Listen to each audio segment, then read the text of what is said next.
umas questões lá para o final para a gente pensar. Que espaço é esse do grupo, da escuta de grupo, né? Não escuta individual, o que se produz, o que se pode pensar de cuidado nesse contexto. E aí, falar brevemente, assim, né, da experiência da CLIF, né, a gente chama de CLIF, né, que é Clínica Feminista, na perspectiva da interseccionalidade, esse projeto de extensão. Ele iniciou em 2019, a proposta dele iniciou em 2019, porque primeiro uma ONG, né, que é a Temis, que é uma organização que advoca assim, a favor das mulheres, que tem mais de 20 e poucos anos, não mais de 30, agora me fugiu, que é bastante atuante assim na questão dos direitos das mulheres, e a Casa de Mulheres Mirabal. Ah, tem um A mais agora, Casa de Mulheres Mirabal é um coletivo também que aqui em Porto Alegre atua no lugar do Estado, né? Ou seja, o que isso quer dizer? É uma casa de acolhimento para mulheres em situação de violência, que aqui em Porto Alegre não está. A prefeitura não tem um espaço. Então, esse coletivo se organizou, né? Tem uma luta assim, de muitos anos também, e... mas não é o Estado que custeia. Só que aí o que acontece, engraçado a gente pensar, né? Minha fala vai estar bastante concentrada também na organização das políticas públicas para dar conta dessa questão, por exemplo, da violência contra as mulheres. Né?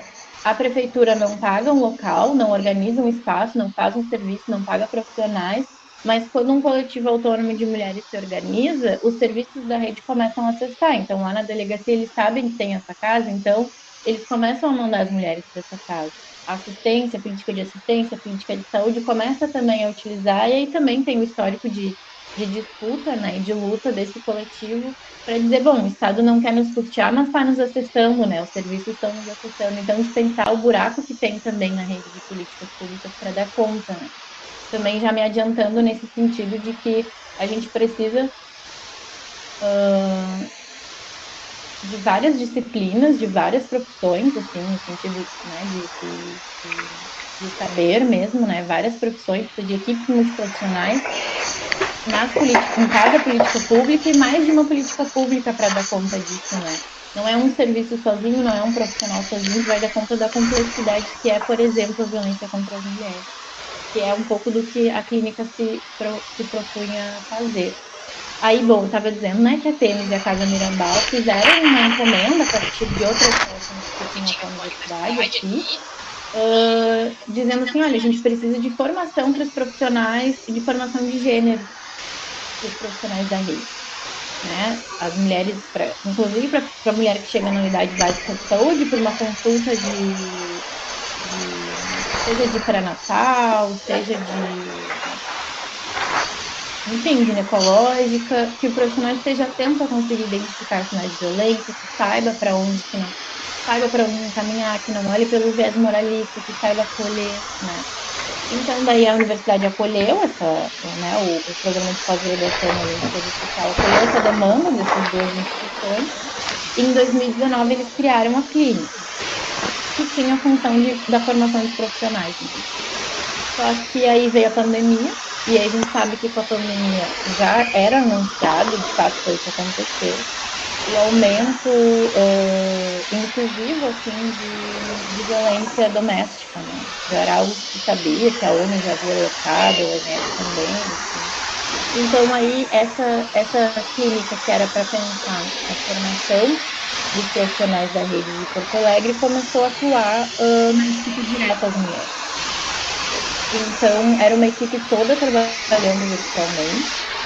Hoje está mais híbrido, né? Hoje tem atividades presenciais, atividades virtuais. Mas aí é um grupo de profissionais, aí não eram só psicólogas, eram profissionais, né, professoras, profissionais da universidade, alunas de graduação, pós-graduação, de vários cursos também. A gente teve saúde coletiva, jornalismo, direito, fisioterapia, saúde coletiva, já falei,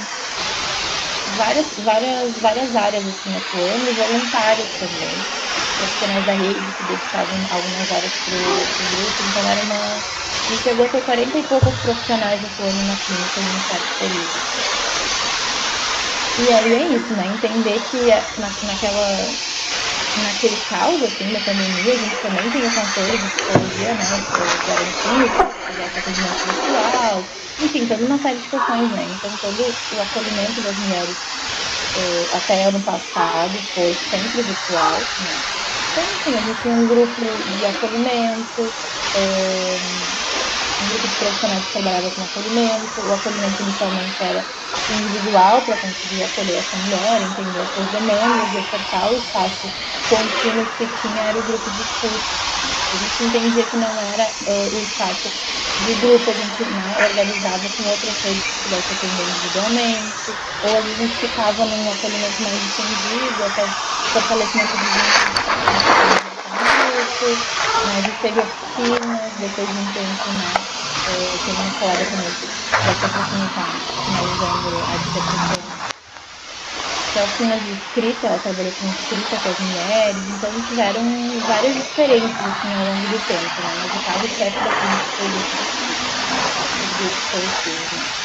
E aí, para dizer para vocês que eu também falo desse lugar super implicado, que é o lugar de quem viveu muito forte essa experiência com esse coletivo profissional e que fez a pesquisa também nesse campo. E aí uma coisa interessante, né? Como que a gente vê muitas vezes falando, né? Como que o feminismo ele nos respaldasse de não reproduzir nenhuma violência, né? E aí um dos textos que essa equipe de escutadoras da clínica escreveu, né? É também dizer por que nomear uma clínica feminista e o efeito que tem dessa nomeação. E por que a gente tem um sobrenome na clínica? Porque não é só clínica feminista, né? Ela é uma perspectiva da interseccionalidade. E aí é também poder pensar que intersecções são essas que produzem as mulheres, né? A gente não fala só de gênero. E aí eu dei uma espiada no que a convidada anterior falou, né? Eu vi que ela já falou do recorte de classe bastante, né? Mas a gente for pensar também no recorte racial. Então, um pouco da questão, né, que as escutadoras levantaram no início da clínica é de pensar que, enquanto coletivo de feministas, ao escutar outras mulheres, também pode, né, consentir ou reproduzir outras opressões ou outras violências, né? E muitas delas a gente pode não perceber. Então, uma das questões iniciais, já que esse coletivo começa se colocando, e aí a gente tem que, né, identificar que é um coletivo majoritariamente de mulheres brancas da PUC, é de pensar também o recorte racial colocado na escuta. E o quanto que isso também pode reproduzir, mesmo com o cuidado de gênero, acabar reproduzindo outras questões. E aí o que se colocou então, né, e o meu foco foi pensar como é que essa ética, a gente, pedido uma clínica feminista na perspectiva da interseccionalidade. Não sei se interseccionalidade é um conceito tranquilo para todo mundo, mas eu também vou chegar lá. Como é que essa ética está colocada quando a gente escuta as mulheres, né? O que é a ética feminista para essas escutadoras? E aí foi o que eu me perguntei para fazer a pesquisa. E também não me perguntei o nada, porque eu estava todo dia ali atendendo, discutindo, participando, fazendo grupos, né? O grupo mais longo que eu tive, que durou 2 anos e meio, eram grupos que permaneciam bastante, assim, o grupo de mulheres. Eram grupos pequenos, no máximo 4 ou 5 mulheres acolhidas e uma dupla de escutadoras. Então a gente nunca escutava sozinha, a gente escutava em dupla. E aí por que eu falo escutadoras, né? Porque não eram só psicólogas, né? Era uma escuta em saúde mental, não necessariamente uma escuta psicológica. Então também a gente ampliar um pouco o campo de saúde mental, né? A gente sabe que qualquer profissional da saúde capacitado consegue produzir uma escuta em saúde mental, né? Uma escuta qualificada, uma escuta atenta, não necessariamente é uma escuta psicológica. E aí aqui, né, para a gente pensar que a gente também não está livre de reproduzir violência ou silenciamento nas nossas escutas, né? Também da gente pensar que feminismo a gente está falando, né, de que mulher a gente está falando, e que o feminismo no universal, ou a mulher no universal, ela não dá conta de explicar a diversidade de experiências, e ao contrário, ela apaga muitas experiências nesse vai, né, que a gente universaliza.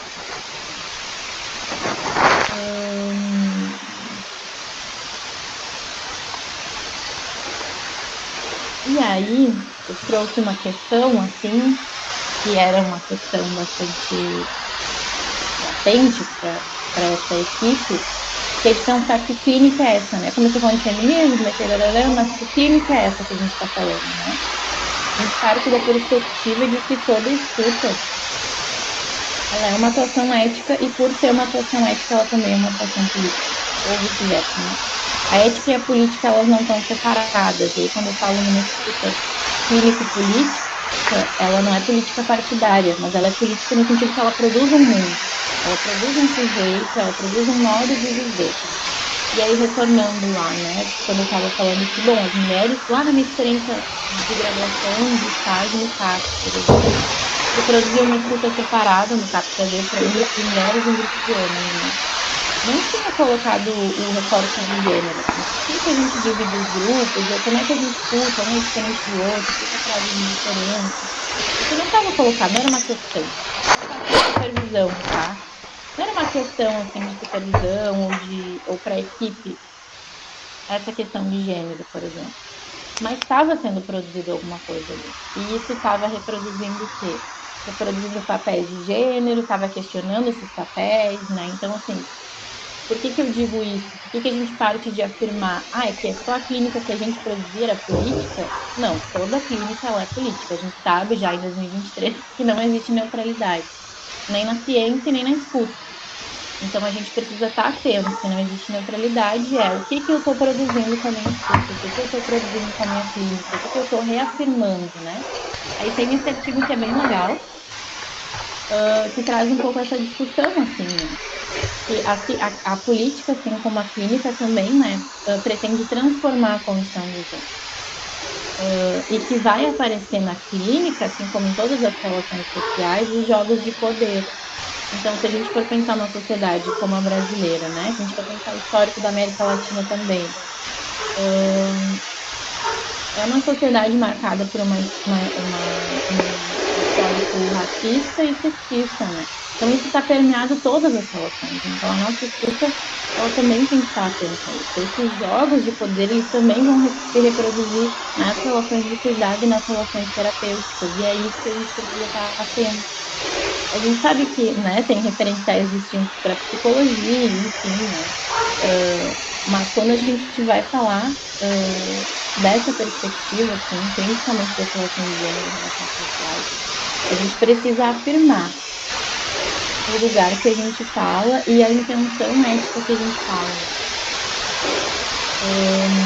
E é interessante pensar, eu gosto muito dessa última citação, né? Que ela fala que a questão do sofrimento, né, e da subjetividade.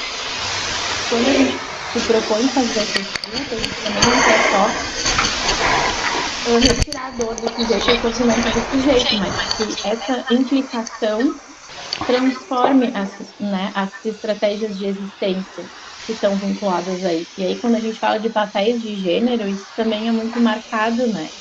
Eu sei que a convidada que veio antes, acho que falou um pouquinho sobre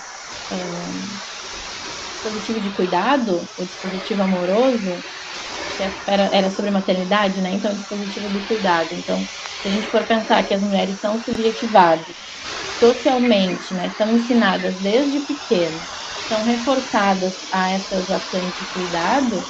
Então, quando eu tenho um sofrimento, quando eu escuto uma mulher que está sofrendo, questionar esse dispositivo de cuidado é essencial, porque isso são as As estratégias de estratégias de existência, é a existência, a forma forma como eu como me eu me relaciono, relaciono, como eu como me eu me coloco, coloco, meus meus sonhos, sonhos, né? né? As As minhas minhas expectativas, expectativas, elas elas também vão também estar vão em estar em jogo, jogo. né? Então, nesse sentido, a clínica também ela tem um horizonte ético e um horizonte político de pensar. Se essa pessoa sofre, e aí eu tô, né, fazendo uma redução no individual, assim, se a gente conseguir pensar. Se essa pessoa está sofrendo e a forma como ela se organiza, como ela vê o mundo, está funcionando na mesma lógica do sofrimento, a gente precisa parar e olhar.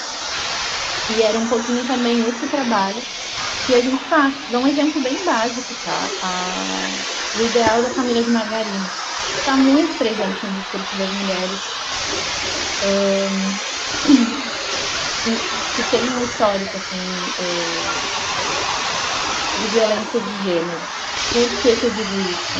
A gente é subjetivada para isso, obviamente.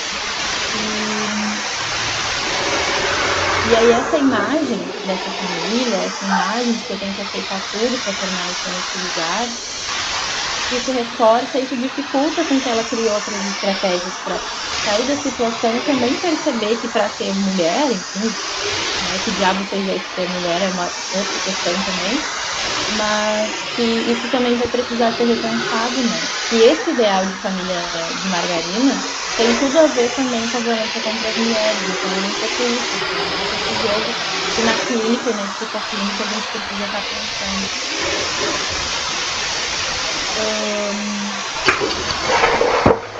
E aí eu trouxe aqui, principalmente, estou falando de cultura, né? De escuta, de cultura, de processo de subjetivação, assim. E aí tem uma coisa que apareceu muito, que é um dos resultados da pesquisa, que tem algo que se repetia sempre na escuta, que é um pouco isso que eu estou falando para vocês, né? O ideal de família, as escutadoras escutavam muito, assim, isso se repetia bastante. O cuidado, não poder, né, abrir mão do cuidado do outro para cuidar de si, né? Esses imperativos, assim, dos papéis de gênero. E isso se repetia na escuta. Por que que isso se repete, então, se a gente for pensar, né? Porque isso está na cultura que está produzindo subjetividade. Então, se a gente for, né, tem que estar atento, né, aos elementos da cultura que produzem adoecimento, né? E aí o espaço do grupo, por exemplo, que na fala das escutadoras, os nomes são fictícios, tá? As falas, né? São falas das escutadoras. O espaço do grupo, então, como espaço de validação disso. E uma coisa que apareceu muito, muito, muito é: ah, então eu não tô louca. Isso aparece em várias falas, né? Essa escutadora diz, mas nos grupos que eu facilitava também isso era bastante marcante, assim, né? Ah, então eu não tô louca, porque, bom, se a outra tá falando, a outra também tá falando, a outra também passou por isso, então não é só comigo. E aí o grupo, então, como lugar que vai legitimar essa experiência, né? Vai validar aquilo vivido, então, também como violência. E, de alguma forma, também modifica o lugar, né? Por que que eu digo que modifica o lugar? Se a gente for pensar no porquê o grupo, e aí também já trazendo alguns elementos do porquê que a clínica, essa clínica, né? Essa experiência desse grupo que eu estou trazendo para vocês, apostava nos grupos. Se a gente for pensar na questão da violência contra as mulheres, um dos efeitos, assim, na verdade não é um dos efeitos, né, mas um dos fatores que retroalimenta é a individualização da violência. Ou seja, não é um problema social, é um problema daquela mulher, é um problema daquela família. Briga de marido e mulher não se mete a colher. Então, essa lógica de individualização, de culpabilização daquela mulher, de responsabilização dela sobre a situação de violência, ela gera o quê? Gera culpa, gera medo, gera vergonha, gera isolamento, gera invalidação.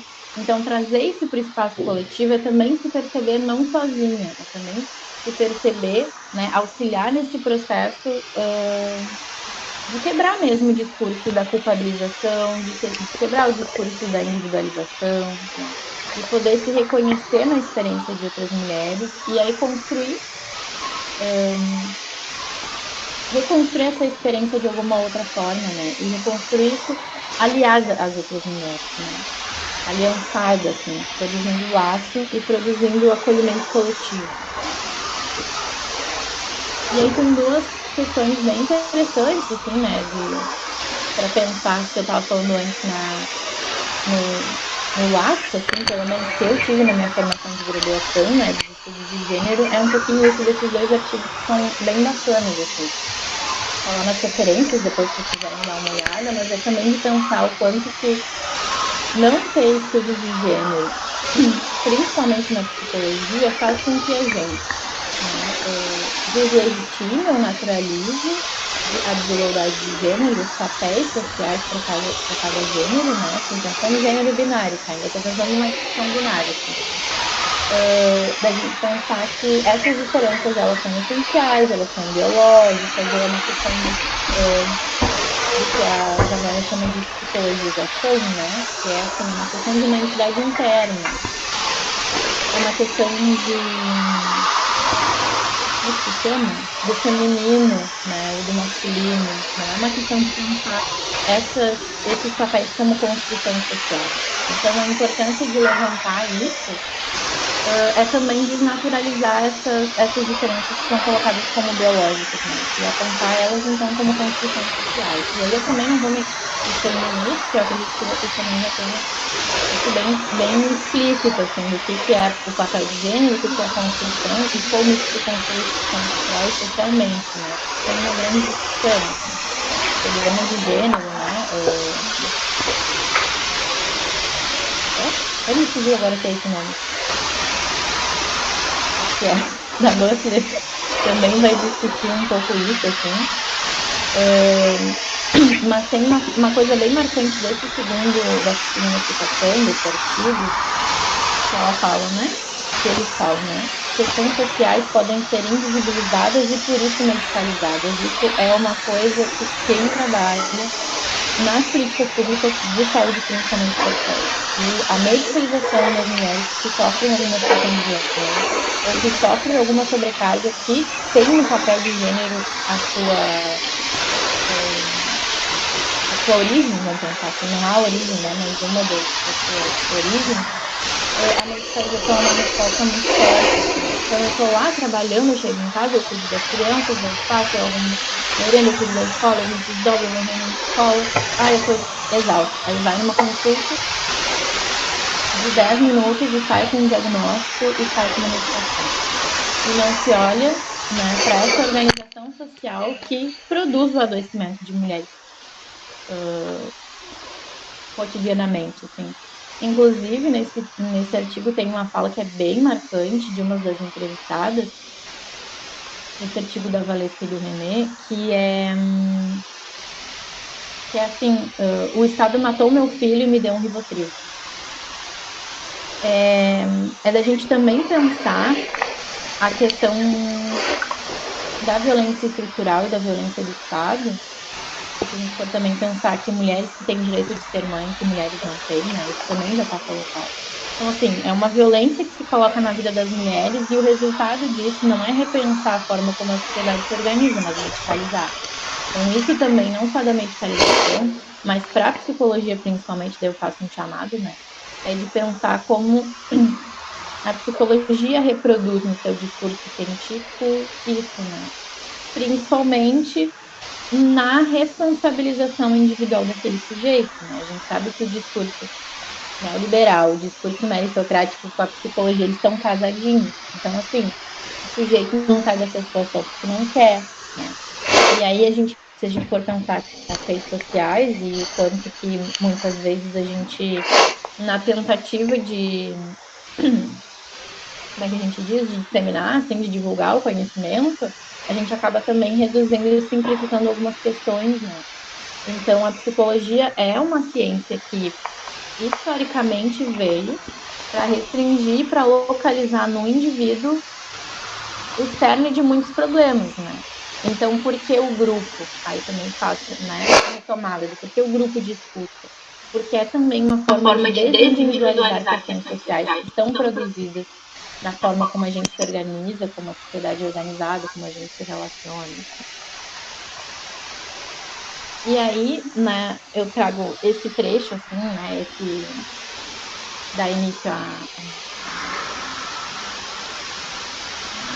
dá título, né, a fala de hoje, que é nessa falta de voz por falta de escuta, é a fala de uma das escutadoras, né, durante a pesquisa, que ela diz assim: fôssemos menos violentos como sociedade, a gente escutaria melhor. E aí a relação entre violência e silenciamento, né?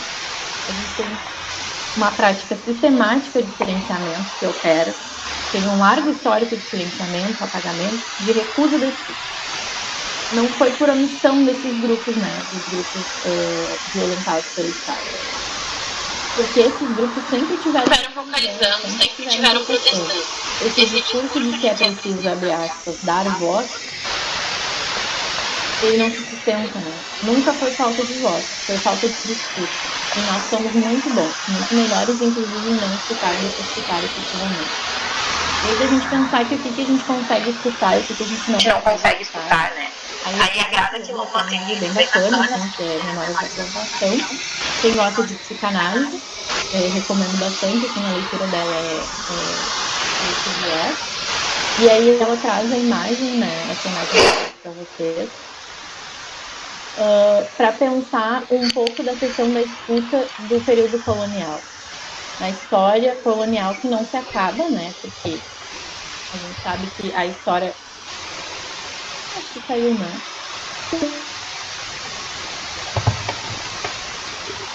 Caiu. Não, parou de compartilhar só a Raixa. Até já vou aproveitar a parada para avisar o pessoal que às 11 horas acaba o nosso tempo e a gente vai enviar outro link para a galera entrar.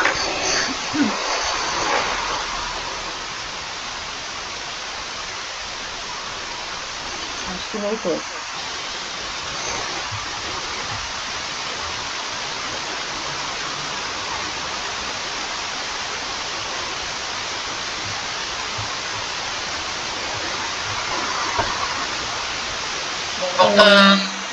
Bom, a Grada vai usar, né, essa imagem principalmente para pensar como é que o período colonial e a escravização, então, constroem uma outra forma de negociação, de escuta. E aí ela vai dizer, então, que o ato de falar, eu não posso simplesmente chegar aqui e falar para vocês.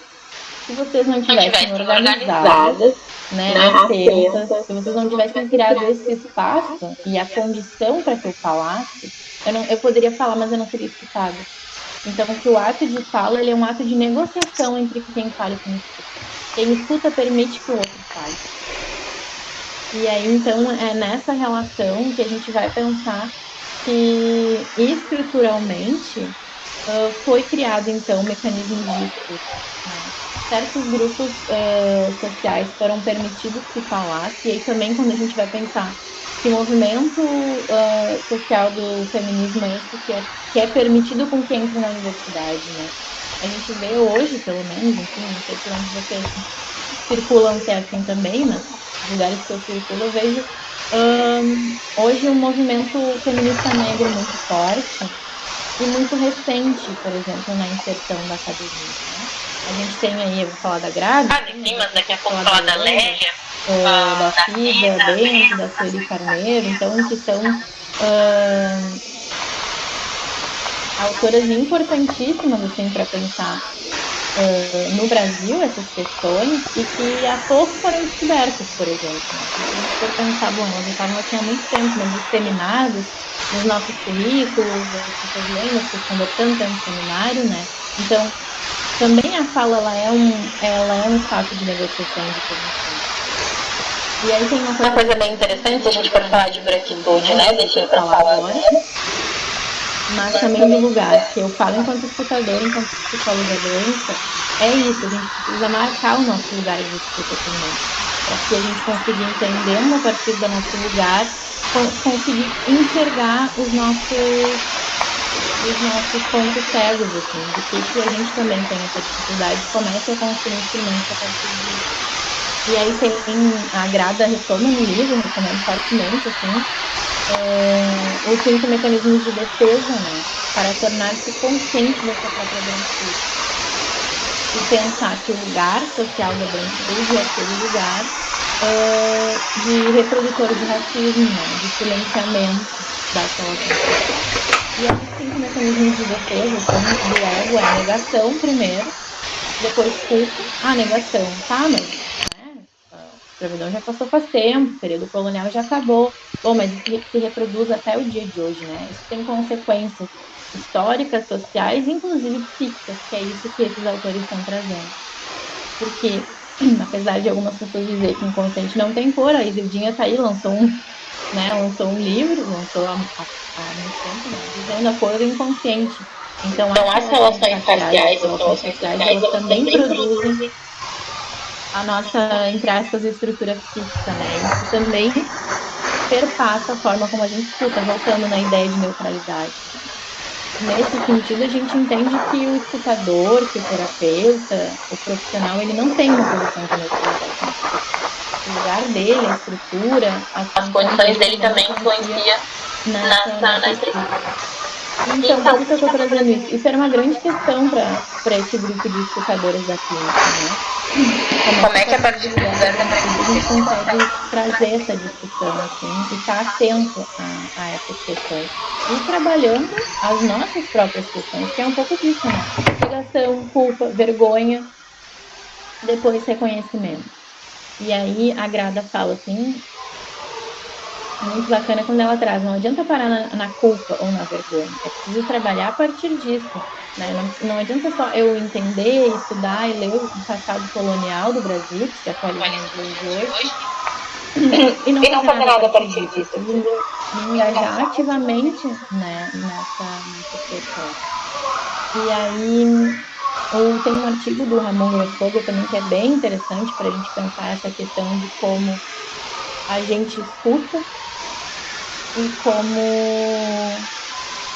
a escuta profissional, né, a escuta clínica, passa pela nossa formação. E como é que essa formação se deu? Aí ele vai trazer, né, que as universidades ocidentalizadas, que é o que a gente tem hoje, ela foi fundada a partir de 4 grandes genocídios e epistemicídios, que foram, por exemplo, dos povos, o primeiro, né, que ele vai trazer, são 4 grandes genocídios e epistemicídios. Por quê? Epistemicídios.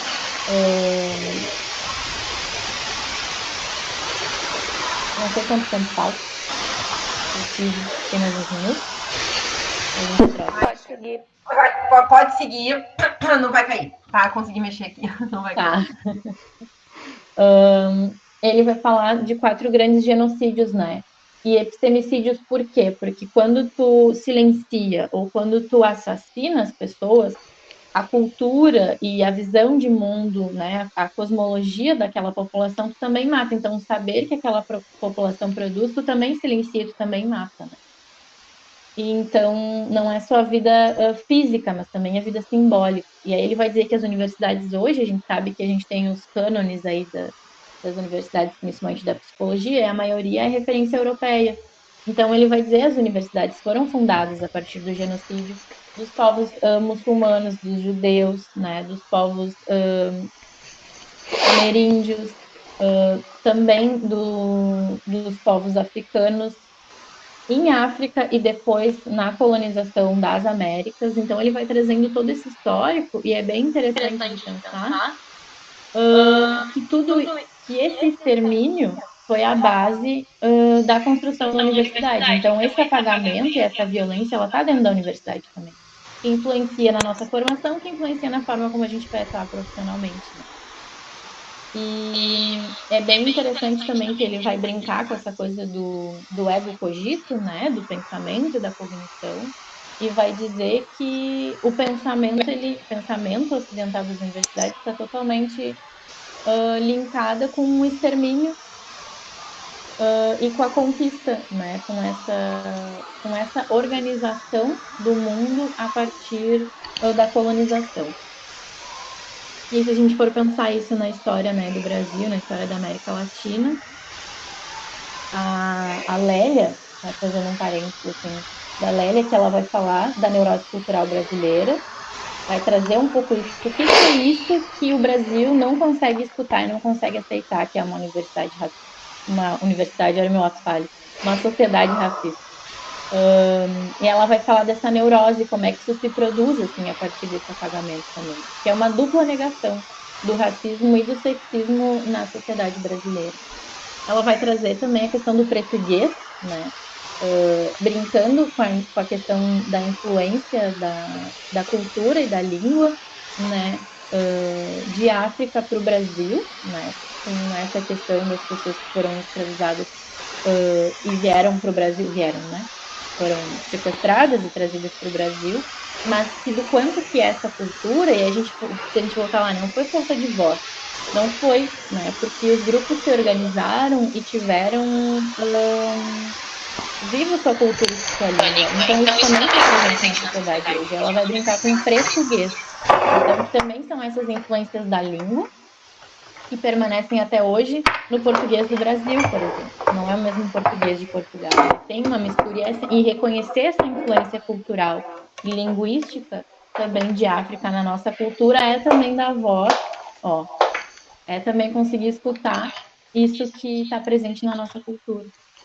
A Cida Bento também vai trazer a questão do pacto narcísico da branquitude. Eu estou trazendo como notícias, assim, não sei também quanto isso é tranquilo para vocês, mas também tem referências para quem se interessar.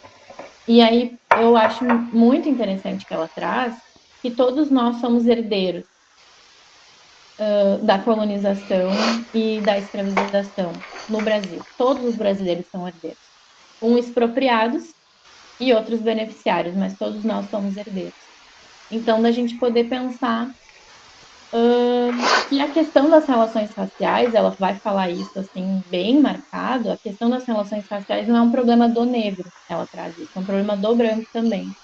Que a gente também é herdeiro disso que se constrói, isso também perpassa as nossas relações cotidianas. Então, na relação da branquitude, é também a gente se perceber como envolvido, porque o que aconteceu muitas vezes, e que acontece, enfim, principalmente na academia também, é ver a população negra como objeto, mas não como sujeito de quem está produzindo aquele conhecimento, ou é também o pesquisador ou o escutador no lugar de neutralidade, olhando ou escutando como se não tivesse nada a ver com isso. Sou eu lá, vou lá e vou fazer um trabalho numa escola, vou lá fazer um trabalho numa comunidade, mas eu não tenho nada a ver com isso. Eu estou lá ajudando, estou lá dando voz, mas eu não me percebo como alguém que também reproduz, assim, no sentido também de descolonizar a nossa escuta, a nossa prática, né? E aí, se a gente for pensar na questão da interseccionalidade, eu deixei mais para o final, para, né, conceituar, não sei se é tranquilo para todo mundo, o conceito de interseccionalidade, mas é porque eu acho que esse panorama vai ajudando a gente a construir o que é interseccionalidade, né? Então, esse conceito ele foi cunhado pela Kimberlé Crenshaw, mas essa visão aí tem muitas disputas também dentro dos movimentos feministas em relação a isso. Essa visão já vinha sendo construída por outras autoras, por exemplo, aqui no Brasil, se a gente for pensar, a Lélia e a Cida também, a Sueli também, enfim, já tem autoras que falavam sobre isso. Mas ela cunha o conceito interseccionalidade, que ela traz a ideia de avenidas, assim, tem grandes avenidas e que se cruzam. E aí as pessoas estão no cruzamento dessas avenidas. Por exemplo, as avenidas são os sistemas de opressão. Então, tem uma avenida do patriarcado, tem uma avenida do racismo, tem uma avenida do classismo, e tem gente que está no cruzamento dessas três. Então, é de pensar como os sistemas de opressão eles vão se atualizar nos corpos, né? Como é que isso vai se formar e como é que. Por isso que a gente não pode falar de feminismo universal, porque somos diferentes mulheres e isso também nos constitui, nos dá condições de vida também, de possibilidades muito diferentes dentro dessa sociedade organizada a partir desses diferentes sistemas de opressão. E aí, uma coisa interessante, tem muita crítica da interseccionalidade, inclusive, que né, recomendo a Patrícia Hill Collins e a Silvia Bilge, que elas têm 2 livros bem bacanas, assim, falando de como trabalhar com esse conceito. Mas a Carla Cotirene também tem um livro, daquela coleção da Djamila Ribeiro, que fala sobre interseccionalidade brasileira, então, né? E ela vai falar que uma das críticas da interseccionalidade é que ela é um sistema de Lego, assim, como se tu pudesse somar a opressão, como se pudesse fazer um bingo das opressões, né? Que é uma crítica que aparece, inclusive, nas redes sociais. E ela vai dizer que a interseccionalidade ela não é uma hierarquia matemática, ou se tu soma opressões, ou tu se compara, né? Mas é, por exemplo, pensar como é que as identidades se constroem a partir desses sistemas. Então, eu, enquanto uma escutadora, uma psicóloga branca, ao trabalhar com um grupo de mulheres, eu e a minha outra colega escutadora branca, ao acolher um grupo de mulheres, as nossas identidades, como é que elas são colocadas ali naquela questão? Para além, por exemplo, de raça, gênero e classe, eu tenho um lugar de saber poder enquanto profissional, enquanto especialista. Isso também precisa ser colocado nesse jogo, nessa relação, né? Isso também tem que ser olhado. Então, a interseccionalidade é para a gente poder pensar que sistemas de opressão estão colocados ali numa cena e elas se modificam. Se a gente for pensar na relação só entre mulheres, mas se eu estou pensando numa relação entre uma mulher e um homem, ou entre uma mulher e uma criança, né? Como é que essas relações, elas também são móveis, né? A gente também não está sempre na mesma posição. Essa posição, conforme com quem a gente está se relacionando, isso muda, né? A relação de poder muda também. Então, é um pouco uma provocação para pensar nas relações de poder, nas relações sociais, e que a escuta está totalmente dentro desse caldo cultural, né? Aqui eu deixo duas referências, assim, para pensar, né? O Emiliano vai trazer, se eu não me engano, é na tese dele, que é o quanto que a reforma psiquiátrica no Brasil, que é quem inicia também, o movimento que inicia a política de saúde mental no Brasil, está totalmente perpassada pelo racismo, nas suas práticas também, e em não considerar, isso o Nath e a Lélia falavam, né? E não considerar também os saberes das populações negras na promoção de cuidados. Então, né, desconsiderar toda a história de vida, todos os saberes ancestrais e a visão cultural daquele sujeito nas propostas de cuidado. A Raquel Gouveia também vai trazer a ideia de cuidado colonial para a política de assistência social daí, de dizer que o olhar estigmatizante também sobre a população, se a gente for pensar um recorte, né, das mães, ela vai falar dos bebês que são retirados por suposta negligência, isso também está muito presente, e a psicologia também reforça muito essa visão, né, sobre a maternidade. Então, deixar de dicas, assim, né, de aprofundamento. E aí, para ir encerrando, a gente também, eu poder também dar pistas para vocês do que apareceu, né, em relação aos grupos de escuta. Por exemplo, isso era uma questão que a gente fazia na época. O grupo por si só vai garantir uma ética feminista? Juntar as mulheres ali para conversar vai garantir uma ética feminista? Obviamente que não, né? Porque a gente também pode operar a individualização e a naturalização da violência em grupo. Juntar pessoas não necessariamente vai colocar em operação uma ética que é feminista ou antirracista, por exemplo, né? Então, nos grupos e nos coletivos, isso também se reproduz, obviamente.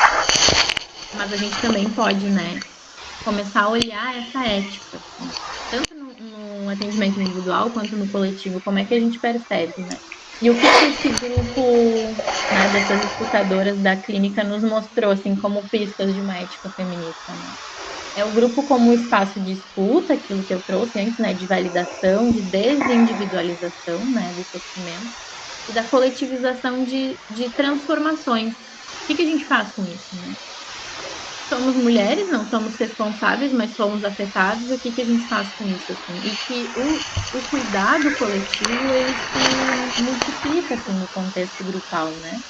Então, na politização dos afetos, isso que eu sinto, ele não é só meu, né? A política do afeto, ela não é só minha, ela é construída coletivamente. Eu posso também modificar isso, né? E a construção de um corpo político, que é conseguir olhar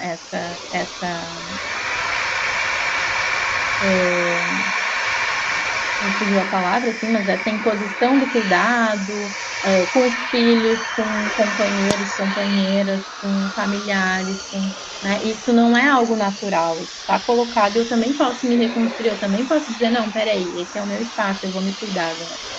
Isso foi algo muito, muito, muito marcante na escuta com as mulheres. E aí elas produziram, teve um grupo que produziu o autocuidadômetro, assim.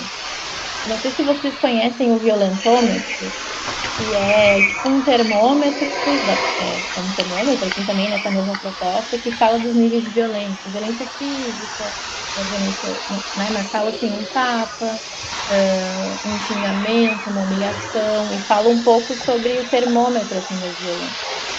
E aí elas tiveram acesso a isso e quiseram produzir um outro material, tá? Então tá aqui na nossa cabeça, como é que a gente se cuida? E aí criaram o autocuidadômetro, né? Esse grupo criou.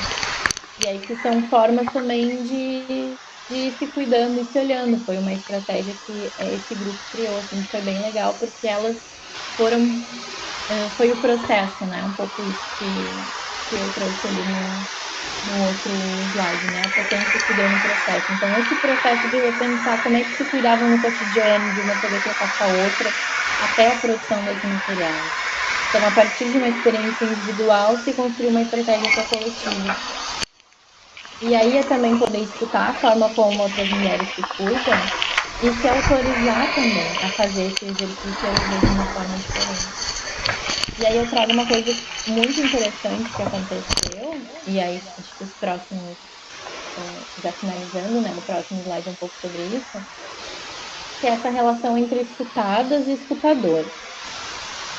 E o quanto isso se esborra, assim, porque nessa relação grupal, as escutadoras, e eu falar de mim também, a gente também se percebe nesse lugar, né? A gente também se percebe passando por situações semelhantes, a gente também se identifica, e a gente também percebeu nesse movimento, assim, a circularidade do cuidado, que é a fala de uma das escutadoras, né, traz, assim, a circularidade do cuidado, que é também a gente, inclusive, poder devolver do nosso lugar os nossos limites, né? Porque também tem isso, se a gente for pensar, né, a psicologia, assim, como uma salvadora da questão da saúde mental, ou as outras profissões, né, a enfermagem, né, com toda a sua capacidade de organização de um serviço, de cuidado, é também poder dizer, olha, eu também tenho um limite. E aí isso também começou a operar nos grupos, assim, as mulheres escutadas nos perguntando da nossa vida, nos perguntando, e aí, claro, a gente sempre, né, trazia uma grande questão do que fazer, assim, do que falar, quais os limites dessas trocas, mas também se percebendo, também conseguindo ser olhada como mulheres com questões muito semelhantes Semelhantes também, também, né? né? Com Com suas suas diferenças, diferenças, mas mas também com também com questões questões muito muito semelhantes. semelhantes. Isso Isso também também foi foi operado operado no no grupo. grupo. E E aí, aí essa essa fala, fala, né, de que não sairemos ilesas enquanto mulheres escutadoras também foi uma coisa que apareceu, por exemplo, né? A gente não sai ilesa da forma como somos subjetivadas, né? Isso também operou transformação nas escutadoras, né? Se envolver, escutar, estudar, debater, supervisionar coletivamente algumas das questões que apareciam também operou transformação na gente.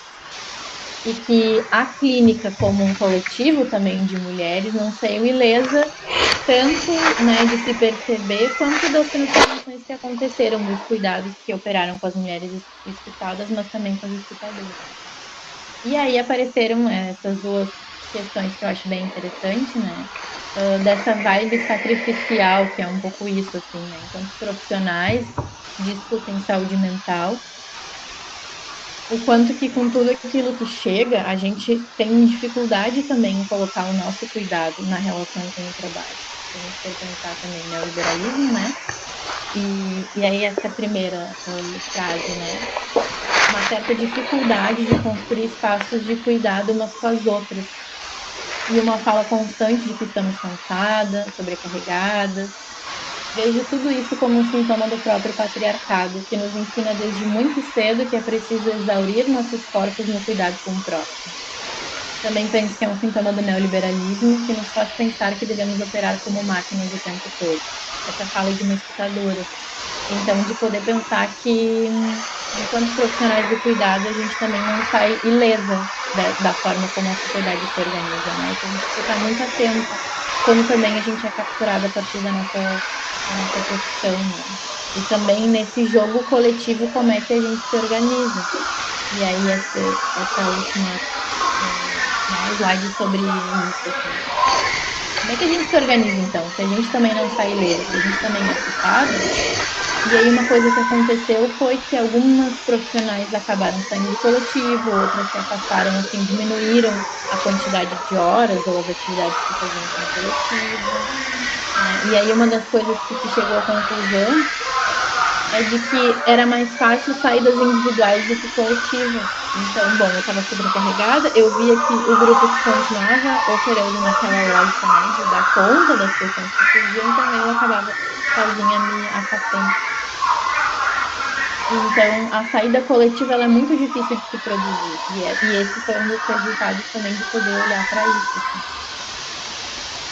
E aí, nesse sentido, também faço a provocação assim, de pensar né, na Liga, talvez estou aqui imaginando, tá? Pode ser que não seja nada disso. A Liga também como um espaço coletivo de formação e também um espaço que pode ser um espaço de cuidado para estar colocando essas questões, né? Porque foi um pouco isso que as escutadoras trouxeram aquilo que se tinha dificuldade de colocar como questão no cuidado com as mulheres acolhidas, não era sem relação com aquilo que tinha dificuldade de colocar em questão com um grupo de escutadores. Então, assim, é só eu experimentando isso que eu consigo colocar isso em ação também com as mulheres escutadas. Então, assim, eu tô lá falando para as mulheres que elas têm que pensar um espaço de cuidado, mas aqui eu não tô conseguindo. Eu sei que eu tenho que me cuidar, mas eu não tô conseguindo operar isso, não tô conseguindo colocar isso para funcionar.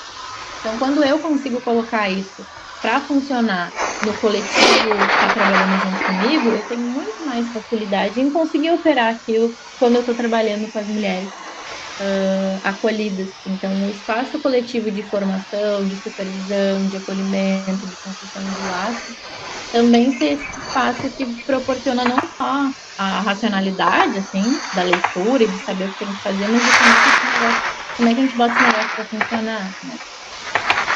Então, é um pouquinho por isso, um pouquinho por aí, né? Que foi uma hipótese que surgiu, né? Isso que a gente não consegue coletivizar, colocar em análise no nosso coletivo, é o que a gente acaba não conseguindo apontar efetivamente nos grupos. E é isso, todo coletivo vai ter os seus não ditos, suas coisas que não escutam. Mas, bom, a gente está se dando conta de uma delas, então é importante fazer algo com isso. Não vai existir nenhuma instituição perfeita, mas agora a gente está advertidas de algo, né? Então a gente precisa dar conta de lidar com isso sem que isso repercuta negativamente na condição de escuta. E aí, para finalizar, né, retomando um pouco da gente poder pensar, né, que esse coletivo se deu como questão, né, escutar mulheres em situação de violência, mas não sem olhar as estruturas de poder, né, que estão colocadas ali na relação de escuta também. Só uma coisa aqui no meu celular. Voltou. Enfim, né, se propor a lidar com as questões, não sem olhar as estruturas e se perceber na relação com as estruturas, mas também com um horizonte, né, de transformação disso.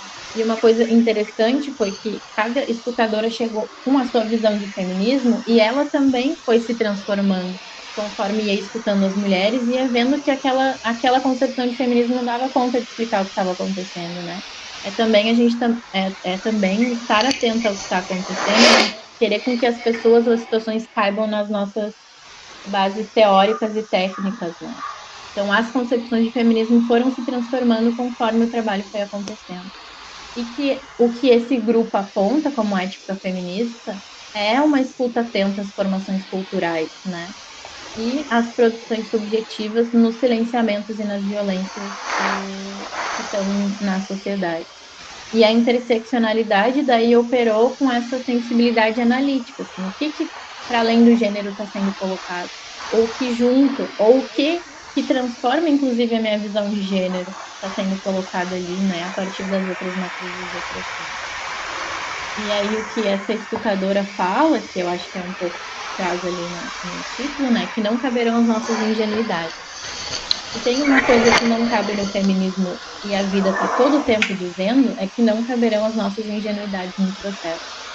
Cedo ou tarde, elas serão retiradas, desnudadas, solapadas de distintas maneiras. E essas nossas ingenuidades voltarão para nós.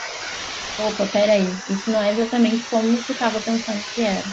Então, também, o quanto o não saber está sempre compondo na relação da escuta clínica, né? Então, se a gente for pensar a questão da violência, né? As relações de gênero, as relações raciais, né? A gente vai ter uma série de ingenuidades, mas elas também vão estar sendo sempre confrontadas e estar atenta a isso e ter um coletivo de suporte também, seja ele qual for, que vai estar dando conta desse mal-estar e construindo algo a partir disso, junto com a gente, é o mais importante. Enfim, aí acho que agradeço, falei bastante as referências, depois eu posso disponibilizar. E ali no final é o link também, isso tudo que eu estou falando para vocês está publicado lá no site, né, já da UF, que é a dissertação. E aí fica à disposição. Obrigada, Raíssa, pela tua fala, foi bem agregadora para nós. E o que eu escutei você falar e fiquei pensando, que eu acho que nunca, sempre cabe mais ouvir mais uma palestra, ler mais um livro, estar aberto ao diálogo com mais uma pessoa que tenha embasamento, né? E uma das coisas que sempre me chamou a atenção é o trabalho do cuidado, né? Para mim, quando eu observei que isso era um trabalho, nossa, sabe, foi uma virada de chave pessoal, né?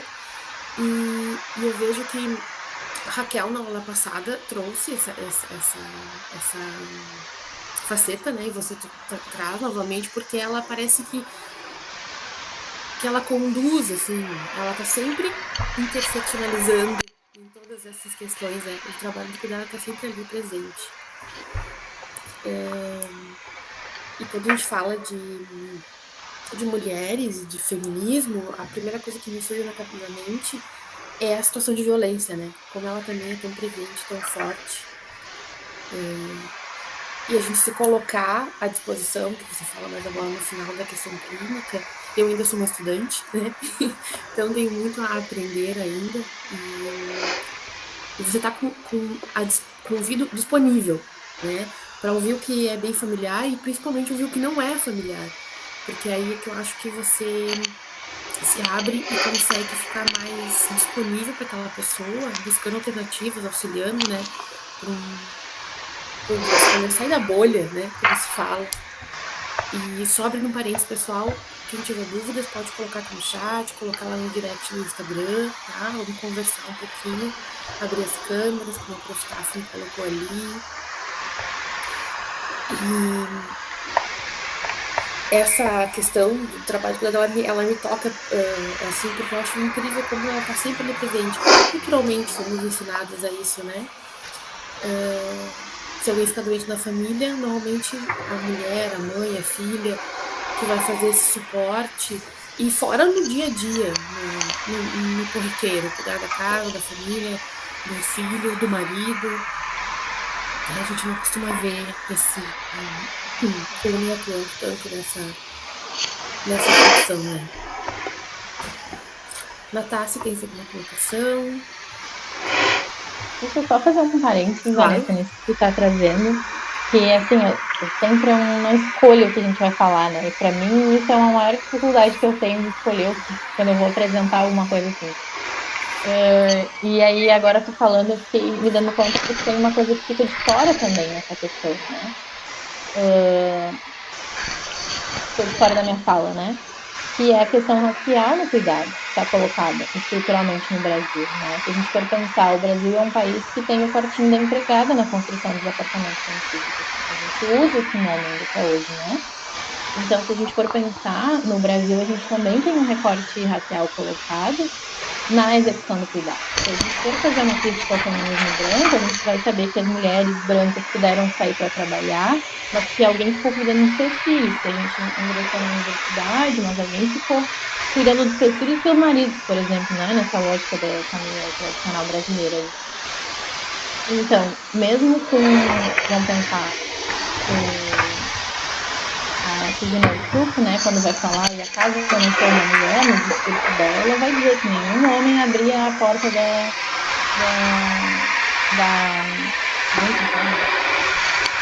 não era carro na época, esqueci o nome. Mas ninguém abria a porta para ela, né? Ela estava trabalhando desde que ela se conhece por gente. Então, quando a gente também. Uma coisa que eu indico é, enquanto mulheres brancas, assim, ler muito mais sobre feminismo negro, por exemplo, porque são questões abissais. E aí, na lógica do cuidado, é isso também. Bom, daí eu não consigo negociar com meu marido, como é que eu vou organizar o cuidado, mas daí a gente negocia que a gente vai contratar alguém. E quem é essa pessoa que a gente vai contratar, né? Então, também a terceirização do cuidado, o alívio das mulheres brancas tem um custo, né? Esse custo geralmente também é para mulheres negras. Então, é por isso que a gente diz, né? Tem que estar sempre interseccionado, a gente não pode estar. Eu na minha fala, eu digo, né? Recorte de gênero, recorte de raça, mas assim, eles não estão separados, não.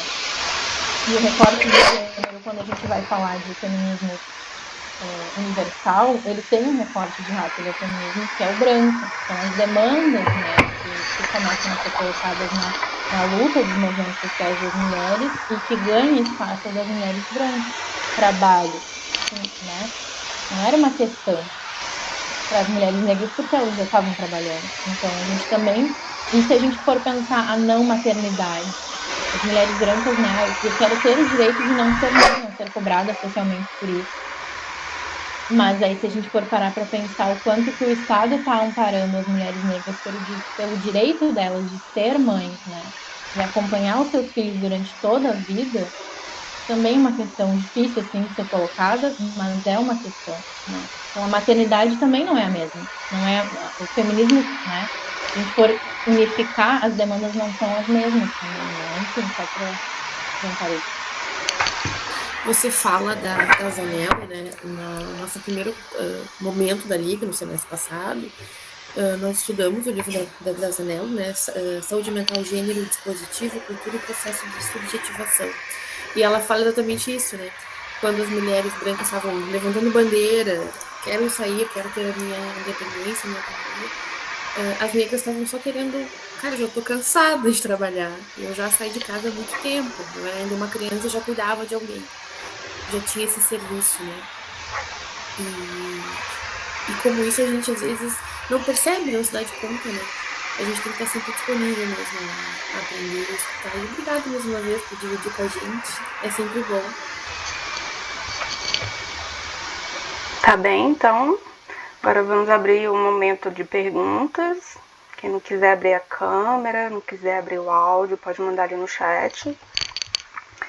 E aí ontem, Raíssa, né? Ontem eu fiquei dando uma olhada na sua dissertação do mestrado. Queria ter pego antes, porque eu gostei bastante, até o momento, até o ponto de leitura que eu consegui alcançar.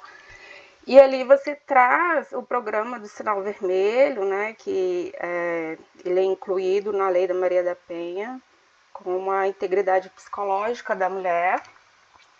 E aí eu fiquei pensando, tá bem? E aí a gente leva em consideração a nossa justiça brasileira, que até você traz, que é humana, já que humana falha. Como que essa mulher, de fato, né, e de forma aplicável, vai conseguir fazer essa denúncia, vai conseguir fazer... porque pensando assim, bom, não há evidências de violência física, né? E ela, de fato, vai conseguir fazer essa denúncia, como ela vai ser escutada por essas pessoas. Fiquei com esse questionamento. Se você puder falar um pouquinho pra gente. Primeiro que receio, né? Tu tá lendo a minha dissertação, já dá um frio na barriga já, porque... eu gosto muito de voltar nesse assunto, assim, porque é um processo muito coletivo, sabe? Aí eu digo também, não é sem... Até brinco, né? Sobre implicação. Quem trabalha com análise institucional conhece o conceito, que é quando tu tá assim, ó, imersa naquela questão e também algumas análises tu não enxerga. Mas eu sempre gosto de voltar, porque toda a produção, assim, desse processo, né, foi muito coletivo, assim, né? Era um grupo de trabalhadoras ali tentando entender o que acontecia, o que envolvia o cuidado em saúde mental nesse universo todo que é a violência contra as mulheres e que estratégias são essas, assim. Eu até tenho acho até que falei demais, acho até que botei muito slide agora para falar com vocês, mas ontem eu acabei tirando um que era ali num trecho que eu vou tentando entender que outras referências, assim, que outras alianças a gente fez para dar conta desse cuidado, assim, né? Uma delas, por exemplo, é a clínica ampliada.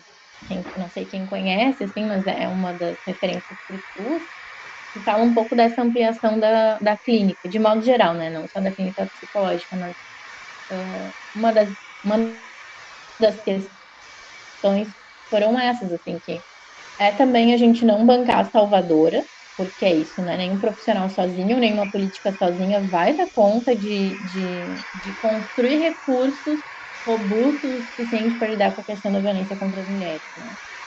A questão da violência de modo geral também, mas pensando nesse recorte, assim. Então a gente também foi lançando mão de outras coisas, assim, né? E de outras articulações. Então a gente trabalhava sempre, a gente tinha um GT que era sobre GT Redes, que era para trabalhar com a rede intersetorial de outras políticas públicas. Então, assim, chegava uma mulher, a gente tentava entender qual era a condição de vida dela, se tinha uma questão de vulnerabilidade social, com quem ela morava, né? Então, se tem vulnerabilidade social, vamos pensar a articulação com a política de assistência social. Se tem questão de saúde, hipertensão, não me vem mais nada na cabeça, mas assim, alguma questão de saúde, alguma questão de saúde sexual reprodutiva, a gente precisa estar em articulação com a rede de saúde também para dar conta disso, né? E muitas vezes é isso. A mulher sozinha não vai dar conta, ou ela já tentou e ela foi barrada, porque as barreiras são inúmeras. E aí eu vou fazer um parênteses também, que é uma coisa que a gente percebeu, e aí, bom, a gente não fez um levantamento sobre isso, é uma questão bem, né, que precisaria ser mais estudada para virar um dado científico, mas assim, as mulheres que chegam saídas de um relacionamento violento, não foram poucas não que a gente recebeu com o diagnóstico de transtorno bipolar. O que isso quer dizer, né? O que essa raiva, essa agressividade, essa externalização está dizendo? Como é que a gente lê um sintoma? Bem na lógica, vamos pensar numa lógica bem psiquiátrica, assim, né? Como é que a gente está lendo isso? Assim? Então, é isso. Daqui a pouco ela já acessou o serviço, mas foi uma barreira, ou foi estigmatizada, foi patologizada e não foi escutada.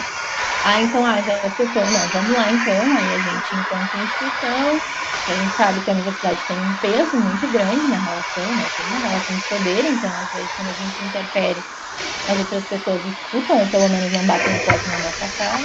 Então, a gente poder chegar e dizer, olha, sua fulana, atenda essa mulher em tal espaço, a gente percebeu que ela tem essa demanda, será que a gente podia conversar? Será que ela consegue acessar o serviço? Bom, então, fazer acompanhamento, assim, sabe, pela rede, poder identificar que outras demandas. E aí eu digo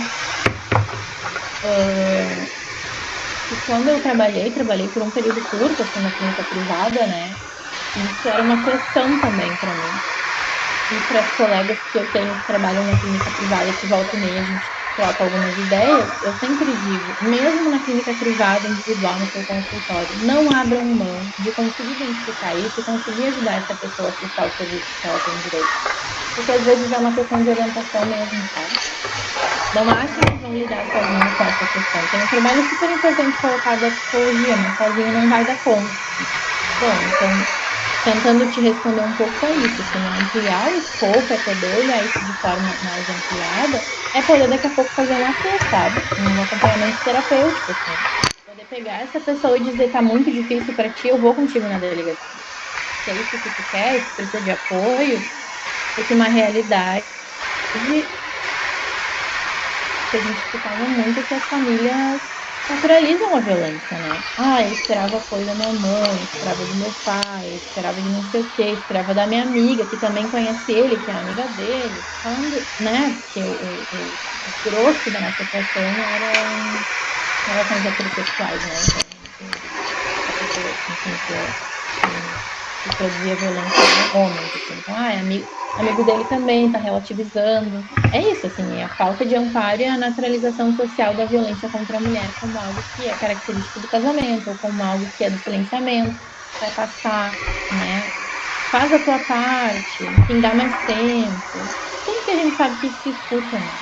Mas é também colocar o corpo para além, muitas vezes, do que tá esperado, assim. É isso. Tem uma colega, uma dessas escutadoras, que ia direto na delegacia com as mulheres fazer e organizava e pedia. Uma das estratégias que ela utilizava, ela dizia assim, claro, ir preparando, ir escutando. Se a mulher, não, eu quero fazer, bom, então vamos se organizar para isso. Faz assim, vamos nos próximos atendimentos, tu vai escrevendo para mim tudo o que aconteceu. Vai escrevendo as situações de violência que aconteceu. E aí tu também gera um processo terapêutico, né? Já era uma questão, não terapêutico no sentido de que aliviava, mas já era algo que era uma questão para o processo terapêutico, assim, o processo de escuta. E aí a mulher escrevia tudo, assim. Às vezes não conseguia, às vezes parava 2 semanas, às vezes voltava, mas conseguia ir fazendo esse acompanhamento junto com ela para conseguir chegar na frente de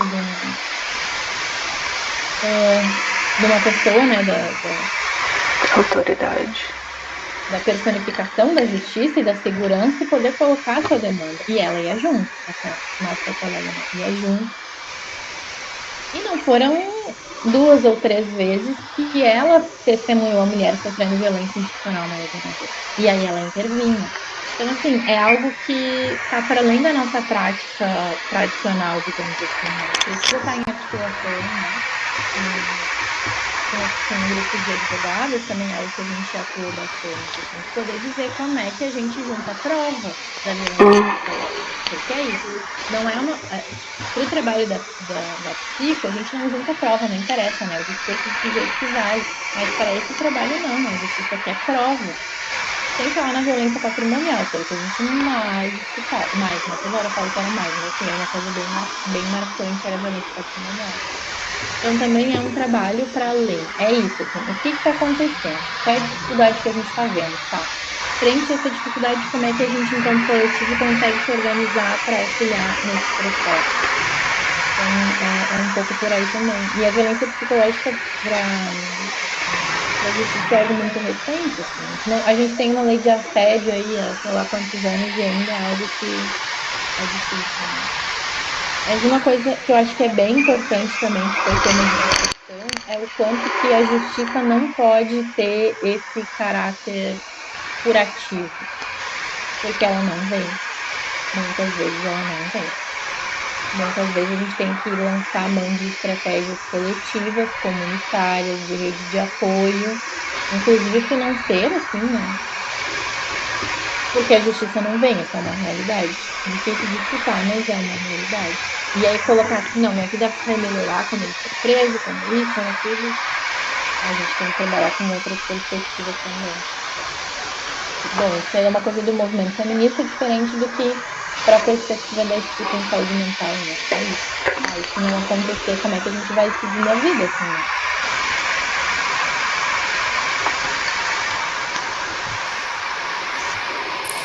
Raíssa, uma coisa que a gente tá falando aqui nos nossos bastidores, pedir para você falar sobre a forma de trabalho que você atua, onde você atende, online, presencial, divulgar o trabalho mesmo, fazer marketing, merchan, o nome que queira dar. É um espaço para isso também, né?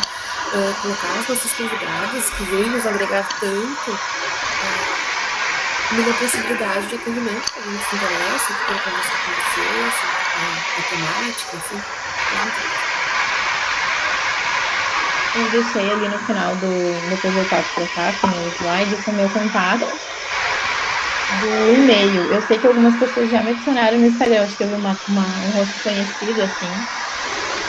Mas eu não atendo na clínica privada hoje em dia, já atendi um tempo. Eu trabalho hoje 40 horas como analista de políticas públicas na política de educação do Estado. Então, eu trabalho numa coordenadoria regional de educação, atendo escolas, equipes diretivas, né? Uma outra proposta de trabalho, assim.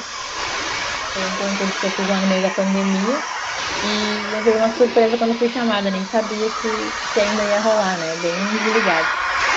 E aí, por conta da carga horária, assim, eu vim morar em Porto Alegre, né? E aí, algumas pessoas que eu atendi em Pelotas, que eu tava morando em Pelotas antes, eu, né, achei que daria para manter online, mas assim, eu trabalho na região metropolitana, não trabalho bem em Porto Alegre, então tem deslocamento, enfim, resumindo, eu acabei saindo da clínica privada, né? Então, meu trabalho basicamente hoje em dia é um pouco isso, assim, da divulgação, da disponibilidade para conversa, né? Da disponibilidade também da supervisão clínica, mas atendimento privado não, mas eu tenho, né, um grupo de referências também, se essa for uma questão, também posso estar conversando com as colegas que também participaram da clínica feminista, tem um trabalho nessa lógica, né? Mas a maioria aqui de Porto Alegre. Então, a gente também tem essa questão de indicação de atendimento presencial, né, em Pelotas, Rio Grande, mas não tenho muitas, assim. E aí parte um pouquinho disso, de poder conversar, de poder estar contando um pouco da experiência, compartilhando. E eu sempre fico muito assim, né? Ai, que a gente tem para falar, né? O que a gente tem para compartilhar. Mas eu aposto muito nisso, assim, sabe? Acho que a experiência que a gente tem, assim, que vai nos construindo, vai lançando desafios para a gente vai dando conta de alguma forma, assim. Poder contar desse trabalho é bem legal. A clínica tem Instagram, trabalha bastante com a divulgação do Instagram, quem quiser, né? ali no final que eu botei também, na química, também saúde, eu acho. Eu tô atuando bem de pouquinho por conta da minha carga horária de trabalho e do doutorado, né, que exige bastante. Então, mas a equipe segue a mil, assim, é bem bacana. Tem atividades, tem divulgação, eles trabalham bastante com divulgação. E eu também sempre digo, eu sei que as pessoas trabalham bastante com o Instagram hoje, né? Eu sou uma negação, assim, das redes sociais, né? Se me seguirem, enfim, daqui a pouco eu posto uma coisa ou outra, mas também não é o meu forte não é por ali também. Mas daí pode entrar em contato por e-mail, pode chamar, né? A Catherine também tem o meu contato. Que é mais ou menos por aí, assim, fiquei surpresa com a questão. Mas acho que é por aí. Acho que também fala do percurso da trajetória profissional, né? Nem sempre, assim, a gente segue uma linha reta. Eu acho que isso é bem curioso. Tá certo, então. Obrigada. Pessoal, alguém tem uma pergunta? Quer questionar alguma coisa? Fazer alguma contribuição? Fiquem à vontade. Pelo áudio, pelo chat, pelo direct, no Instagram. Enquanto o pessoal vai pensando, só lembrar, tá, que vão ter mais aulas. Fiquem ligados no Instagram da Liga. A nossa próxima aula é 14 de outubro. Mesma proposta dessa, online, no sábado pela manhã. Em breve a gente divulga para você, como é que vai ser, qual a temática. Fique acompanhando por ali. Que a Liga, a gente usa o Instagram da Liga como método de comunicação, tá? Como comunidade externa. Então, fiquem atentos. Natácia, fique à vontade, que fala. Bom, então acho que é isso, né? Acho que é isso, pessoal. Nenhuma pergunta, nenhuma dúvida. Fala, foi bem esclarecedora. Com certeza. Obrigada, então, mais uma vez. Que tenha sido, com certeza, de muito proveitosa para nós, para a Liga, que quer fazer mais do que nunca esse espaço de formação para nós e para os colegas e para a comunidade. A gente tem profissionais também presentes aqui assistindo, que é bem bacana, né? Que já podem aplicar mais diretamente toda essa tua fala, as tuas colocações na prática terapêutica deles. Agradeço, então. Pessoal, um bom final de semana e até a próxima aula.